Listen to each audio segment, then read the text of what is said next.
When African heads of states and government are speaking, the hall is empty. Nobody bothers because they are saying nothing. And even if they are saying something, it is something that can be ignored.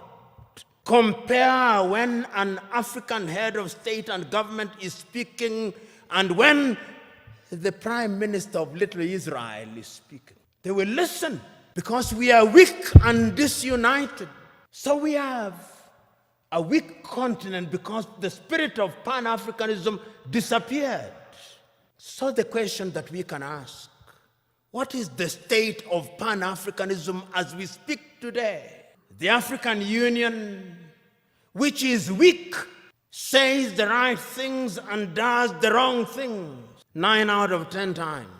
And what are the critical areas in which we are weak?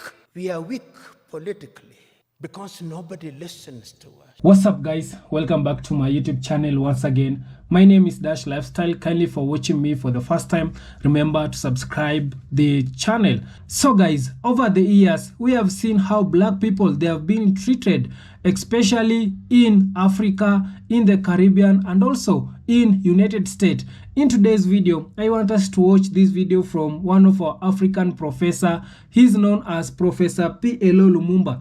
Professor P.L.O. Lumumba, he's coming out and giving us the steps that we as black people, we should take so that we can be free, so that we can be decolonized with this, so that we can be free from how these people, they are treating us black people in the continent. And also, he is sending a warning message to all African corrupt and puppet leaders to change, and also he is calling unity amongst black people. So kindly guys, watch this video till the end, then I'll be back with more comment. Let me start by saying that the subject of pan-Africanism is one that remains as important today as it was, in my view, many years ago. Those of you who are familiar with the struggle for pan-Africanism will remember its story, particularly through the activities of Africans in the diaspora.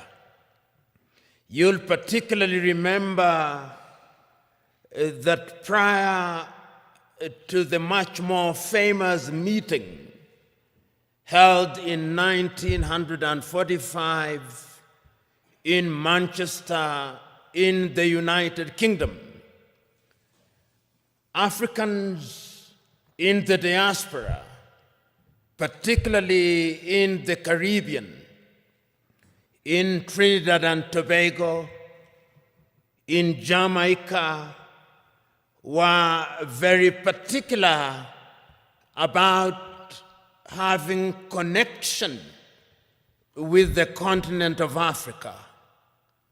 You'll remember that they had many meetings, and you'll be familiar with some of the names, such as Sylvester Williams from Trinidad and Tobago, such as Marcus Garvey, and his call for Africans to go back to the mother continent.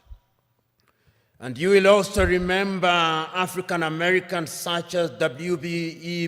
Du Bois, who was very active in the process of liberating the African Americans from the clutches of slavery and discrimination, and who also played a very critical part in the struggle for decolonization, culminating in the 1945 meeting, which for the first time was attended by Africans who later played a critical role in the struggle for decolonization. Of course, Ethiopia does stand out to the extent that it was never successfully colonized. There was limited occupation, and you are familiar with that history. Therefore, it is not mine to educate you on your own history, but you are familiar with it. But it must concern us, particularly at this time. And I hope during this conversation I'll be able to demonstrate why, in order for us to understand the present, we must understand the past, which will also enable us to have a glimpse on what the future holds. And one of the speeches which is seldom referred to is a speech that was delivered in the year 1906, in the month of April, by a South African called Pixley Kaisaka Seme. And it is instructive that Pixley Kaisaka Seme was the first president of the African National Congress when it was founded in 1912. When Pixley Kaisaka Seme delivered that speech as a student at the University of Columbia, his title was The Regeneration of Africa. And what he was talking about at that time was an Africa that had borne the brunt of slavery and was laboring under the pain of colonization. Pixley Kaisaka Seme reminded his audience on that day that when the European powers assembled in Berlin in 1884 through to 1885, they agreed to divide Africa into spheres of influence for purposes of exploitation, so that the Germans had their share. If you remember, the Germans were present in what we now call Namibia. They were present in what we now call Benin, but was then known as Dahomey. They were present in what is now a part of Ghana, which was then the Togoland, the Volta area. The Belgians were present in Rwanda and Urundi, and they were also present in what is now the Democratic Republic of Congo. The Italians, to the extent that they could, tried to occupy Ethiopia and Eritrea, and were present in a portion of Somalia. The British were present, of course, in Uganda, in Kenya, in Nyasaland, in Rhodesia, and in Nigeria, and in many other places. The French, of course, were also present. And all these powers, even the Spaniards, were present in Equatorial Guinea, as were the Portuguese. And the whole idea was to use the resources, both natural and human, of the African continent, so that the partition of Africa was one that was designed to benefit the European powers. The partition was arbitrary. If you look at the nation states that we now have, or is it states that we now have with many nations in them, every other African country that we are talking about now is struggling to be a state. All of them, without exception, all of them. And this is what Pixley Kaisaka Seme was saying. How will we regenerate this continent? And it's instructive that he was talking at a time when the entire continent of Africa was under colonization, excluding Liberia and Ethiopia. all of them. And therefore, when in 1945, Africans were represented in Manchester, Kwame Nkrumah was present at that meeting, Marcus Garvey was present at that meeting, Jomo Kenyatta was present at that meeting, Obafemi Awolowo was present at that meeting. The drive was to decolonize Africa.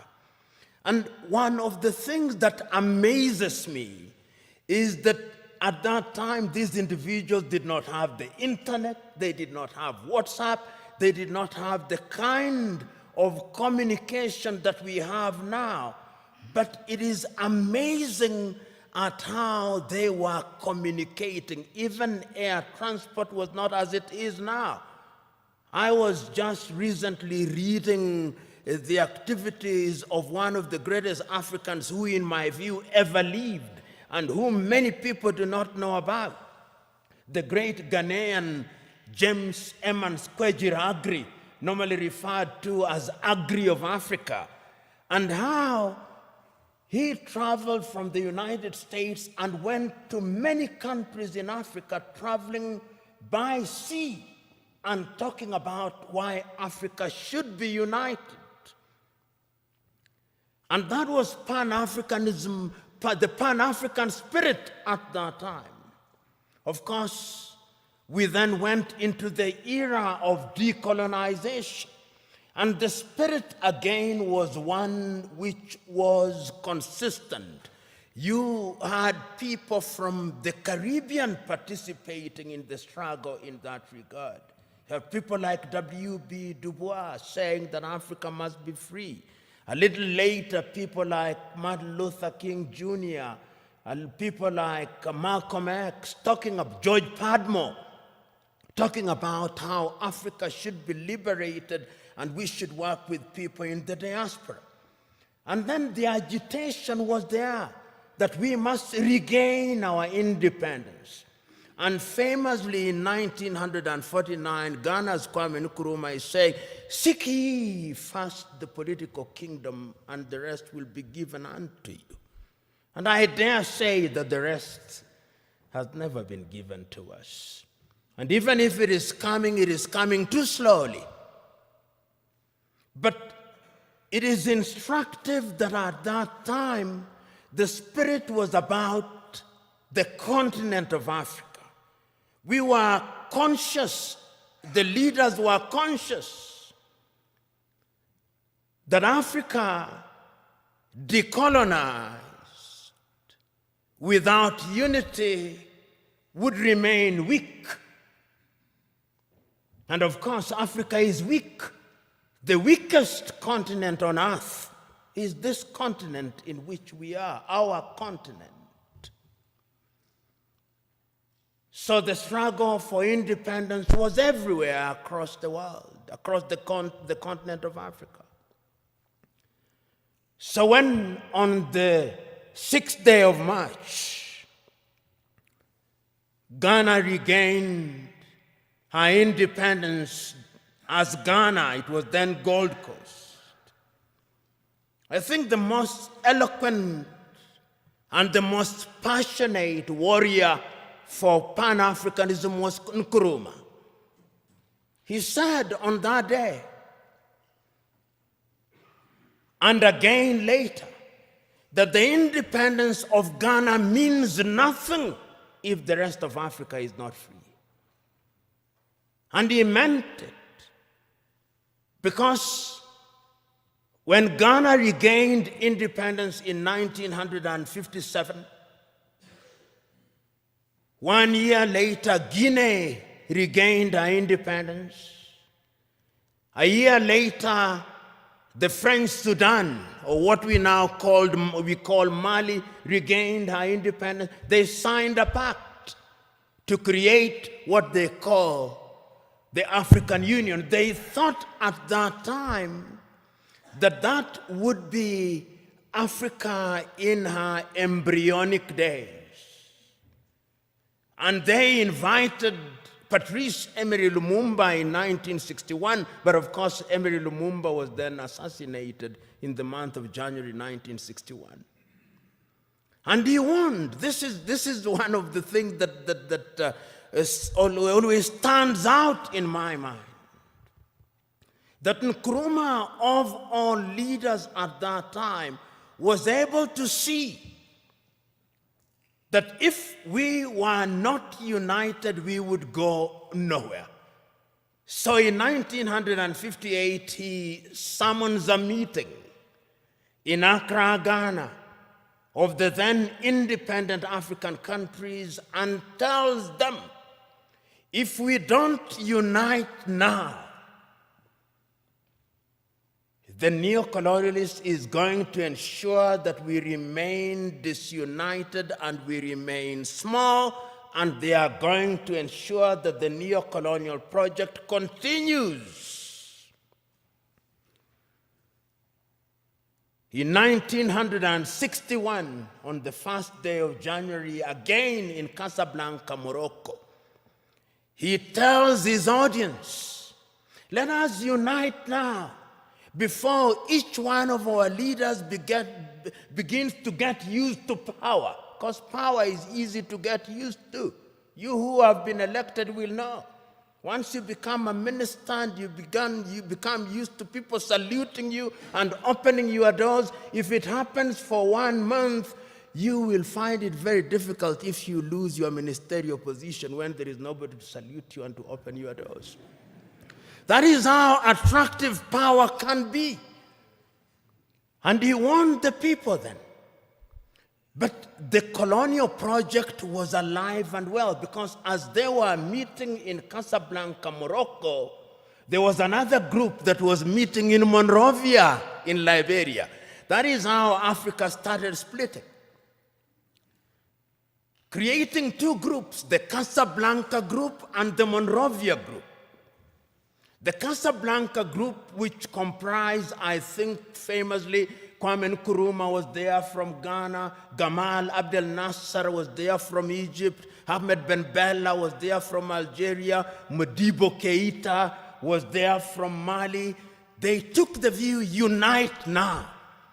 The Monrovia group, comprised of William Tubman at that time. Emperor Haile Selassie was also in the Monrovia group. Mwalimu Kambarage Nyerere was in the Monrovia group. They took the view, we want to unite, but gradually.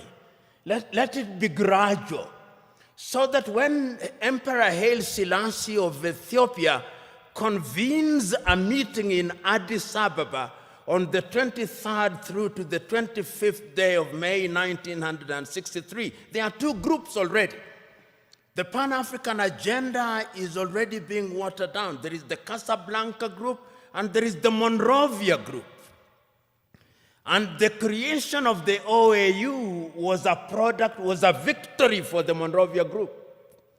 And I want you to, there were 32 heads of states and government who met in Addis Ababa, Ethiopia on the 23rd through to the 25th day of May, the year 1963. And I want you to listen to all of those speeches, or the compilation of them. There is a compilation of them that was made in the year 2013 when we were celebrating the 50th anniversary of the Organization of African Unity. And listen to all the speeches, and I pick out a speech from the leader of Central African Republic, David Dacko. David says, Central African Republic is so small that if we are not a part of an African Union, the French will come again. And they have come again. Mwalimu Nyerere of Tanzania says, we are not here in order to remind ourselves of how important unity is. We are here to talk about the unity of Africa. The host, Emperor Haile Selassie of Ethiopia, says, it is important for us to realize that we must make sacrifice for the future, because a disunited Africa will never realize our potential.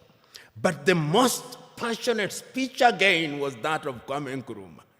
He tells them, let us not live here without one government, without one army, without one currency, and without having chosen a capital. And I propose that the capital of the new Africa either be located in Bangui in Central African Republic or Leopoldville, now Kinshasa, in the Democratic Republic of Congo. But I'm open to any other suggestion. And let us leave here once we have put together a council of foreign ministers in order to begin to work towards an African Union. That is Kwame Nkrumah. Nobody listened to him. We ended up with the OAU. And the story of the OAU can be told and retold. Some say that it was a toothless bulldog. Others say that it was not even a dog. But whatever it was, it cannot be denied that it made a contribution to the process of decolonization of the continent in many ways, complete with the establishment of the liberation unit of it, which was headquartered in Dar es Salaam in the United Republic of Tanzania, which was spearheaded the decolonization of quite a number of countries at that time. But the point that I'm making is that the Pan-African spirit at that time was about a united Africa. Because you will remember at that time that France never wanted to leave and has never left. It is always instructive that when the French left, they formed an organization called Organization for French-Speaking Countries. The British also created their own Commonwealth of independent nations. But what is instructive is that the Queen is always the head of those independent nations. I've never understood that. Perhaps the presidents do. The Portuguese, of course, you know, never left easily.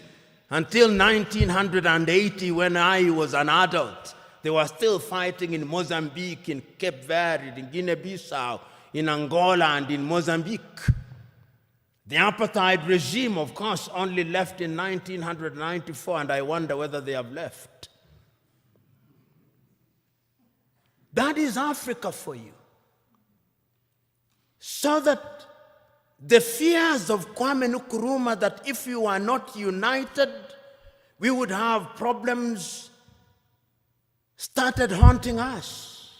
He said that if we are not united in the Pan-African spirit, what is going to happen is that the imperialist is going to control us. They are going to emphasize our ethnic differences. And they are going to ensure that we begin fighting amongst one another. And as we do so, they are going to exploit us. And they started. In January 1961, they assassinated Patrice Emery Lumumba, and Congo has never been the same again. In 1963, they assassinated Sylvanus Olympio in Togo, and Togo has never been the same again. Then there were coup d'etats. Kwame Nkrumah himself, in 1966, eliminated via coup d'etat all his writings, all his speeches banned, never to be read, never to be listened to until 1972, when Ignatius Kutu Acheampong rehabilitated him. Ahmed Ben Bella in Algeria, gone. In Nigeria, Nnamdi Azikiwe and Abubakar Tafawa Balewa, gone. In Mali, Modibo Keita, gone. In Chad, everywhere, coup d'etats. Here in Ethiopia, 1974, if I'm not wrong, coup d'etat and the emergence of the Deg regime. In East Africa, Uganda, coup d'etat, mutinies in Kenya, Uganda, Tanzania in 1971. All orchestrated because we were disunited and we were weak. The predictions of our forefathers and founding mothers that disunited we would remain weak came true. That is the history of it. So that today, when we talk about the African continent and we talk about pan-Africanism, we must understand it in the context of that history. And you will remember that it is not as if Africa never realized or never recognized that our weakness would be in our disunity. We did. We did. Because regionally we were trying to integrate. We were in the East African community, we were creating the East African community. In South Africa, we were creating SADC. In West Africa, we were creating ECOWAS. In Central Africa, we were creating the Organization of Central African Communities. In the North, we were creating the Maghreb. Even in this region, we were converting IGAD into something in the nature of an economic community. We were creating COMESA. We were aware that Africa could only operate and operate meaningfully if we were integrated. We are not trading with one another. Intra-African trade is not anything beyond 15%, the lowest anywhere in the world. If you look at all our sectors and look at them, look at our agriculture, almost all African countries are net food importers. There is not a single African country that is in meaningful technology. Not a single African country produces a mobile phone. Yet the single most important ingredient in mobile telephony is to be found in the Democratic Republic of Congo. Not a single African country produces a car other than assembling completely knocked down kits. There is no meaningful production of pharmaceutical products in Africa. And if there was any doubt, COVID exposed it. All African countries, the 55 of them, are waiting to either receive Sinovac from China, Sputnik from Russia, AstraZeneca, Johnson or Moderna. And we don't even know what they are because our bureaus of standardization don't know. If you ask the Ethiopian Bureau of Standards what they are asking us to be injected with, they do not know. They just believe it is a vaccine because the Americans have said so or because the Chinese have said so. Africa is weak. So that even this magnificent edifice, I suspect, has not been erected by Ethiopian engineers. When I see the signage in Chinese, I suspect it is the Chinese. That is how weak we are. That is the reality of our mother continent. It is because we are politically weak, we are economically weak, socially we are disorganized, culturally and spiritually we are confused. That is the continent in which we are today. And the question, therefore, what would we do continentally in terms of trade? In 1980, under the Lagos Plan of Action, and some of you have been ambassadors, some of you, you are now serving cabinet ministers, you will grapple with this on a daily basis. Under the Lagos Plan of Action, Africa sat down in Lagos and said, we are going to improve trade amongst ourselves. 1980, Lagos Plan of Action. Did we do it? No, we did not do it. We did not do it because the European Union was instead engaging us under the African Caribbean, the Lomé Convention of 1975, or the Cotonou Convention of 2000. Africa remains the only continent which is described as Anglophone. So in Kenya or Uganda, where possibly only 20% speak the English language, we are Anglophone. In French, former French colonies, they are Francophone. In former Portuguese colonies, they are Lusophone.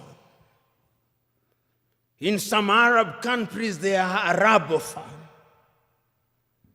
That is who we are. So, when the OAU met in 2013, they asked the question, what happened to the Pan-African spirit? And when, therefore, they met in Sirte, in Libya, under the tutelage at that time of Muammar al-Gaddafi, it was resolved in 1999 that the OAU be renamed and be referred to as the African Union, and it was launched, as you know, in Durban, South Africa in the year 2000. But one of the most important things in the 2013 was the speech of the then chairman of the OAU Council, Nkosazana Dlamini Zuma, here in Addis Ababa in Ethiopia. And I want you to read that letter, which I'll paraphrase, in which she writes an imaginary letter to Kwame Nkrumah. He tells and apologizes to Kwame, telling Kwame, we apologize to you because we did not listen to you. We are weak because we did not listen to you. We are divided into 54, 55, depending on whether the Moroccans agree that Sahrawi is a country. Nobody cares about us. And brothers and sisters, if you want to know how weak we are, and we are weak, look at how we are treated. Last month,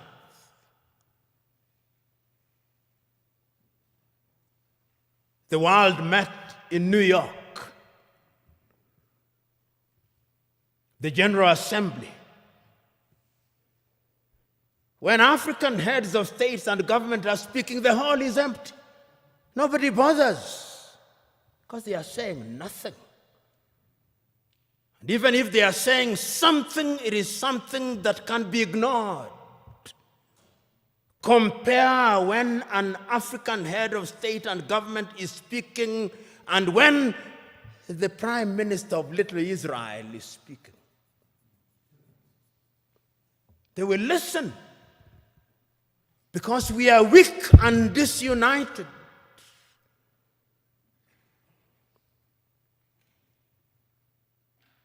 So we have a weak continent because the spirit of pan-Africanism disappeared.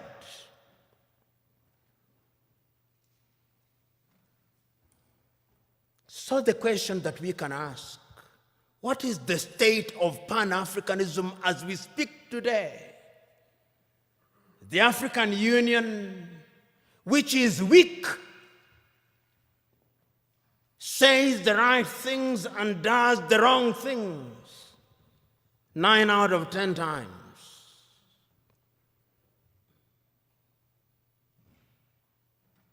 And what are the critical areas in which we are weak? We are weak politically because nobody listens to us.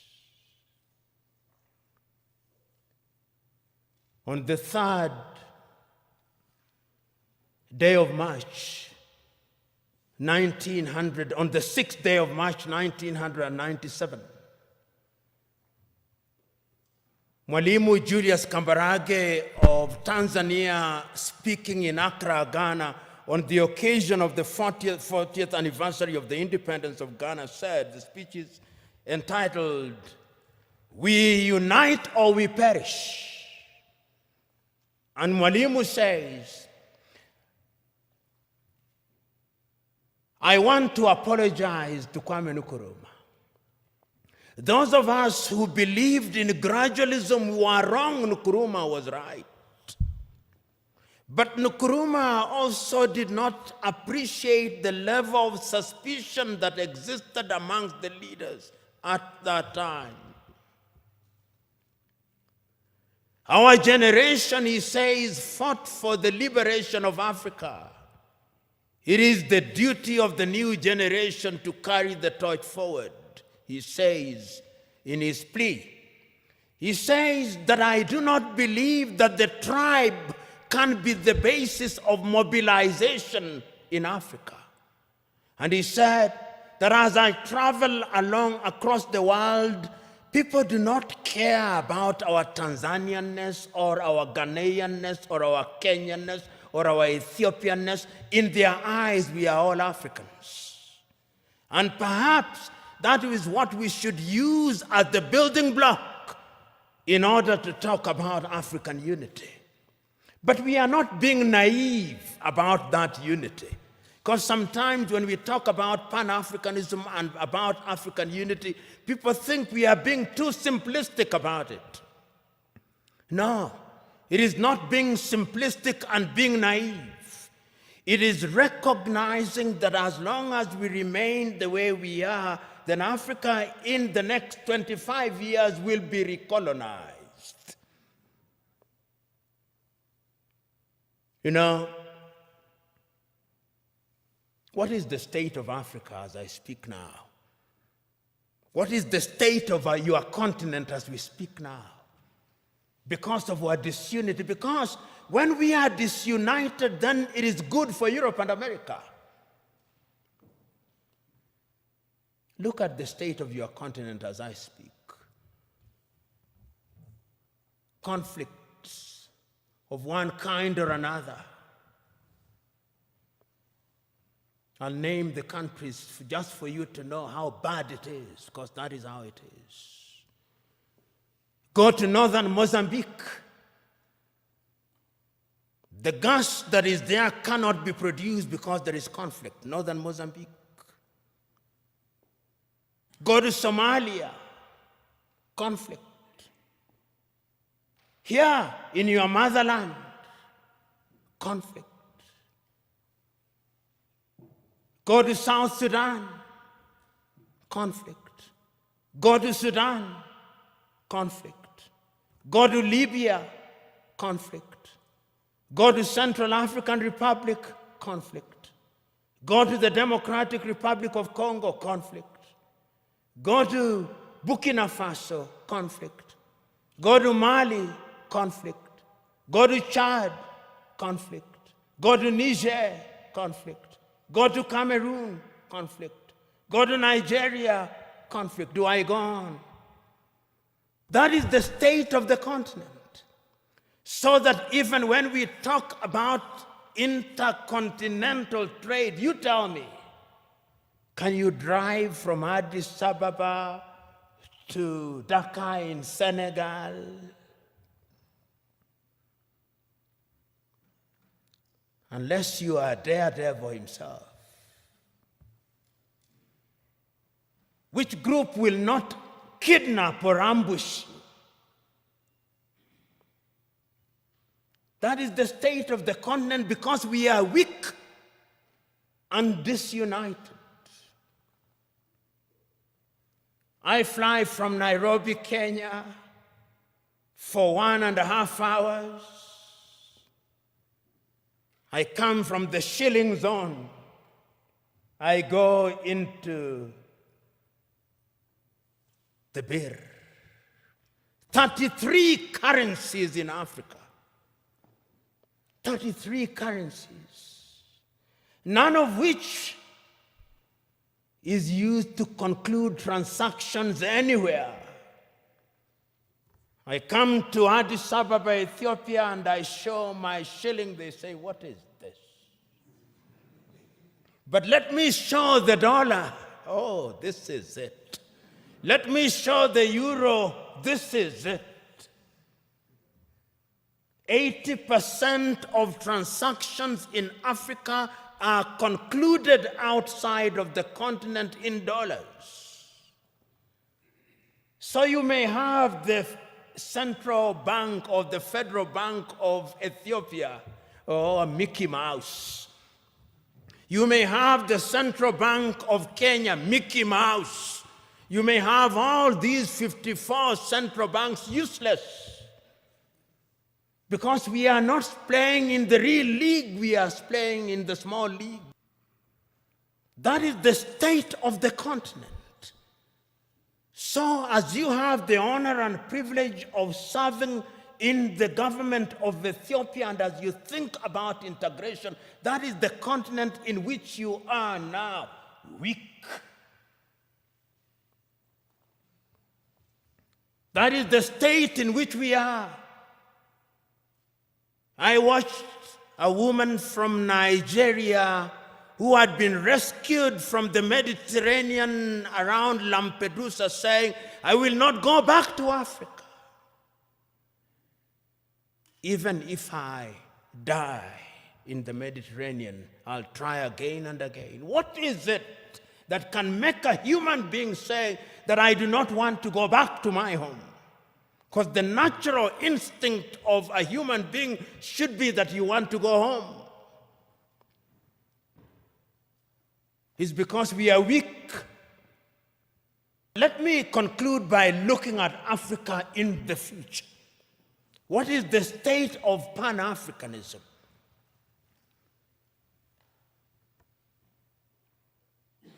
Africa finds herself in a very difficult situation.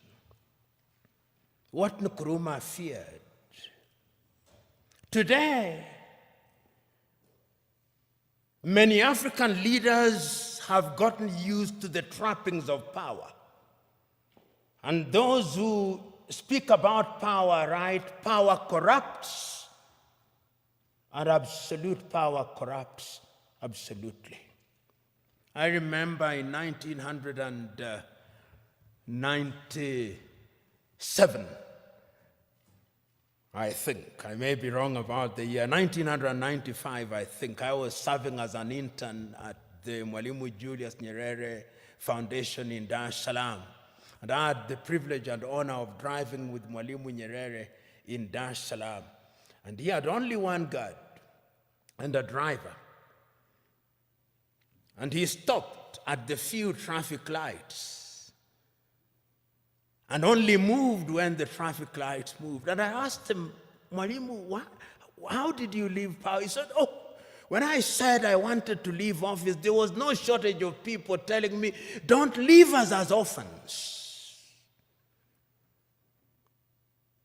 It is very rare to find those in positions of leadership in Africa today who would willingly leave office. Power in Africa is now sought by hook and crook and retained by hook and crook. Because the trappings of power are good. And permit me, when I am gone, even if I irritate you, in fact, perhaps my intention is to irritate you, so that you reflect upon what I'm going to say. And this is a personal thing. I'll give you an example. When I was appointed as the director of the Anti-Corruption Commission, I drove in the morning in my car with my driver. In the evening when I was leaving, there were 3 cars. Mine, what was allocated to me, and another one in front, and another one behind me, and 12 individuals. And I asked, who are these fellows? He said, these are your security. I said, I don't need my security. I don't need 2 cars, I only need 1 car. Because this thing you call security, this is spectacle. And throughout the period that I served, I had only one security and one car. And I say this because it is in the nature of power to make you use the things that you don't need. And once you get used to them, then without them, you feel empty and lonely. And you will find them. You will be told, and many of you will love them. They are good. When doors are open for you, they are good. When you occupy front seats, it is good. When you address Your Excellency, it is good. When you eat the best food, it is good. When you have security, it is good. But it can also dehumanize you. It can also monsterize you. I am asking you today that part of the problem of Africa is that we found human beings and we monsterize them. Writing in 1983, Nigeria's Chinua Achebe writes in a book which I commend to you, The Trouble with Nigeria, which could as well be the trouble with Africa. He says, the trouble with Nigeria is simply and squarely a problem of leadership. As we look at Africa today, I hope that this administration, which has now committed itself to the Pan-African movement, will think in that direction.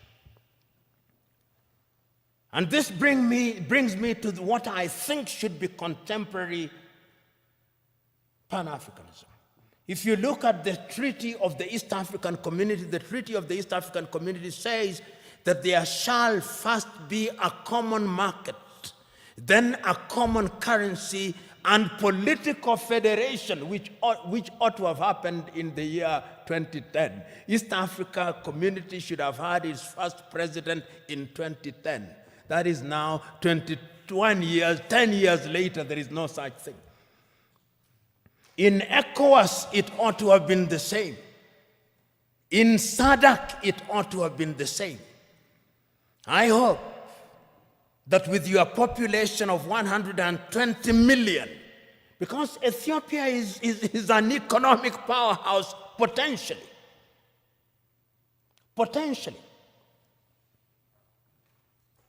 You know, Pan-Africanism, the new Pan-Africanism must have an economic component of it. That is how I understand Africa Agenda 2063. Africa Agenda 2063 says that by the year 2063, Africa will have pulled up her people into a middle-level economy on 7 pillars, economically, politically, and otherwise. And the Africa Continental Free Trade Area suggests to me that we'll have broken all the tariff and non-tariff barriers. Will we be able to achieve those in the spirit of new Pan-Africanism? Will we have one currency? Will we have one passport? We have already said so under the Kigali Agreement that we are going to have one passport. Will we have one telephone code? We have 55 telephone codes. You move from Nairobi 254, you come here, you have another one, you go to Eritrea, you have another one. There is no connectivity in the 21st century. How can you be taken seriously? Those of you in the United States of America, you fly from Boston, Massachusetts to San Francisco in the West, 6 hours, 40 minutes, the code is 1. The tariff is 1. The COVID test is 1. I moved from Nairobi to Addis Ababa, COVID test. If I don't travel this evening, I'll be subjected to another COVID test. I go to Tanzania, COVID test. Uganda, COVID test. Your nose will begin debating with you. In the United States of America, you take one COVID test from Miami and you don't take it as you go to St. Louis in Missouri. I'm talking about very practical things. I come here and I have to go through an immigration. My passport has to be stamped. Somebody in the United States of America does not have to do that. Somebody in the European Union across 27 countries does not have to do that. In China, which is, of course, 1.4 billion, does not have to do that. Until we change all those things, we are going nowhere. So that we have only one telephone code, so that we have only one currency, so that we have only a single immigration, so that we eliminate all these armies. You know, you look at some African countries and they have an army, which complete with 5-star generals, who have never even quelled a street riot, and they are generals.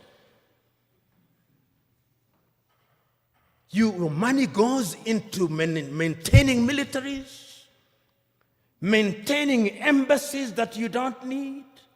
You see why Africa is poor?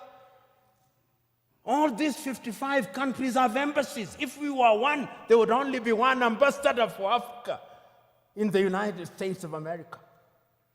There would only be one army with regional policing.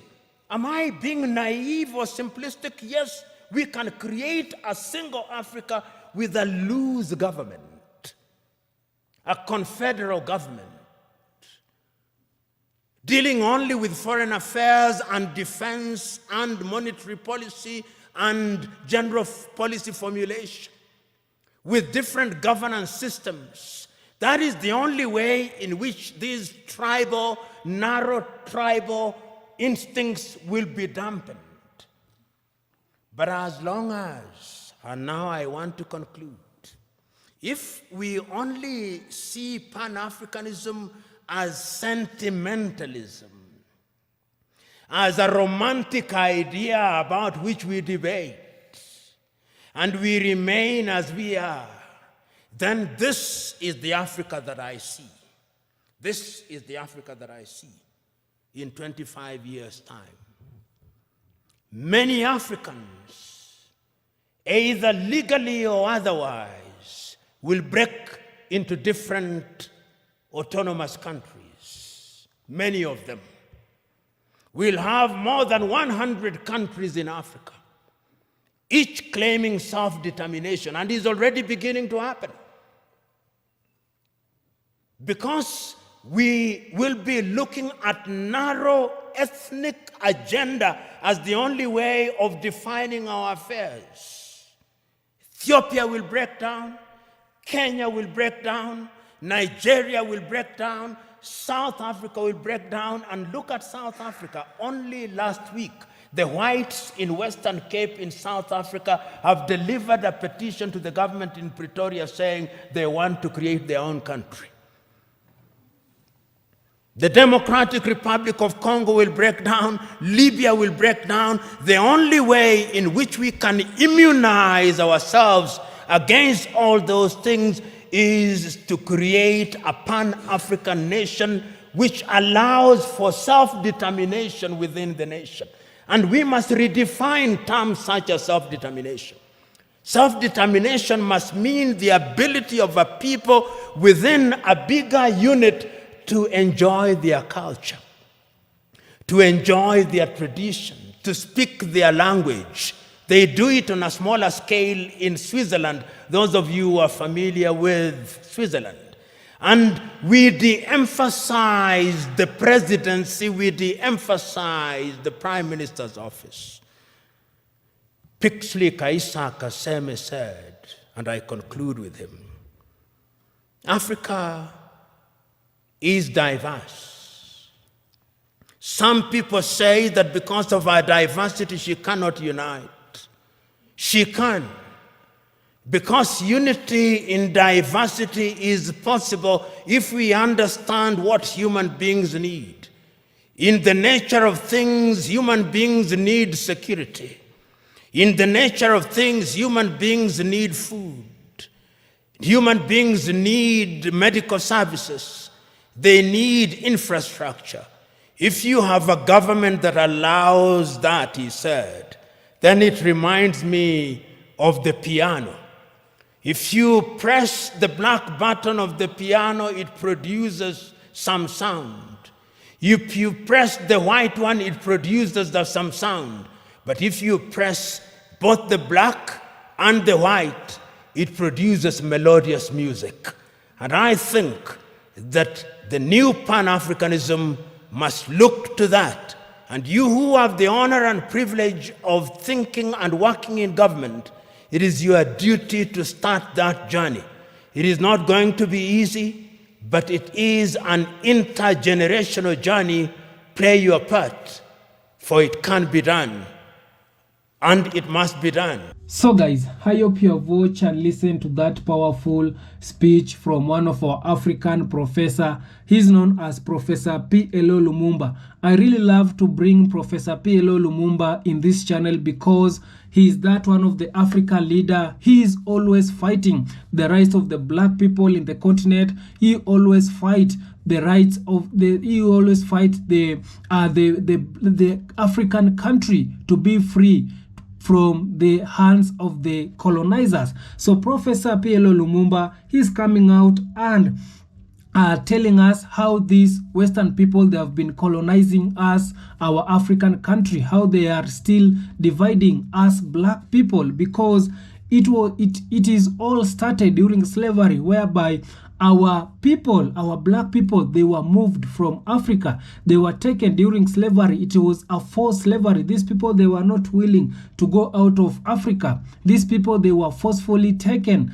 And also these people, they fought on their way. So this is to tell you that these people, they were not willing to go out of Africa. So these people, they take our people. And also these people, they came out and sat down and divided our African country. Africa, it was one, but the people who divided this Africa, they are the West people. They divided our Africa so that they can start to share what Africa it has. And that's why we are seeing our African, it was colonized by some of these different countries in the Western in the Western countries. So this is tell you that Professor P.L.O. Lumumba is coming out and telling us, our leader, that it is now the right time for us black people, for us African people, to wake up and to kick out the colonizers that we are still they are still in our country, because we have seen in Africa, revolution, it has started in Africa, whereby we have seen one of our president, he's known as President Ibrahim Traore, the president of Burkina Faso. President Ibrahim Traore, he has come out and show also us the way. He has tell us, our leaders, that we can still do it without depending to the Western country. Ibrahim Traore, he has managed to change colonizer system in his country. He has managed to remove the colonizers military in his country. He has changed some of the colonizer system in his country. This is tell you that Ibrahim Traore right now is getting his country to be free from the hands of the colonizers. We are still having some of our African country which they are still in the hands of the colonizers. The colonizers, they are still controlling economy. They are still controlling some of our African country, not only in Africa, also in the Caribbean. We are seeing what is happening in the Caribbean, in Jamaica. Jamaica, it is not yet free from the hands of the colonizers. The colonizers, they are the head of state, and this is tell you that these people, they were given fake independence. These people, they were given fake freedom. So this is tell you that we need to be free from the hands of the colonizers, because these people, they are not ready to let our country to be free. All they want, it is the minerals, it is the resources that we are having in our black country, and that's why they are not want to free, because they know if they will leave our African countries, these people, they will suffer, because these people, they depend so much in our African country, because our minerals, because of our gold, because of our resources. These people, they are depending so much in our black country. That's why they don't want to leave our African country free. And this goes to all our African leaders. It is now the right time for our African leaders also to stop being puppet, to stop being controlled from outside. We are seeing up to this 20th century, we are seeing our African leaders, they are still being controlled from outside. They are still becoming puppet. Now, this is to tell our African leaders who they are still puppet, who they are still selling out our country to change, because right now the revolution, it has started. We have seen some of our African country, the youth, they are protesting against their corrupt government, against the government which it is not working according to the will of the people. So revolution, it has started, and also we are calling our black Americans, our black people in the Caribbean also to join the movement, because we as African, we as black people, we are really tired of seeing our leaders being used by the Western people. So this is tell you that African revolution, it has started, and I hope you have listened to what Professor P.L.O. Lumumba, he has said, and also he has sent a strong warning message to this Western country not to come and invade and destabilize our African and black countries again. So this is to tell them that they need to keep off African and some countries in the Caribbean, and also they need to stop mistreating our black people in the continent. We have seen how the black Americans, they are being treated. The black Americans, they are now being taken as a money generator in United States, because any small mistake that a black America he has done, he cannot go free, he must pay. But when a white person he has done a small mistake, these people, they will allow. We have seen how the opportunity it is being given to the black Americans. The black Americans, they have been given less opportunity, while the white people, they are being given more opportunity, and yet the black people, they are the ones who build the United States. And these people, they were taken forcefully, and they are not being respected. So this is tell you that it has reached to a point whereby black people, we need to come together so that we can fight these people. See, these people, they need to start respecting us. I know the biggest problem about us black people, it starts from our leaders not working according to the will of the people. It is also starting from us black people. We are not respecting and supporting each other. We need to support each other. We need to come together. We need to unite, because there is a power in unity. When we black people will be speaking one language, one voice, these other races, they will respect us.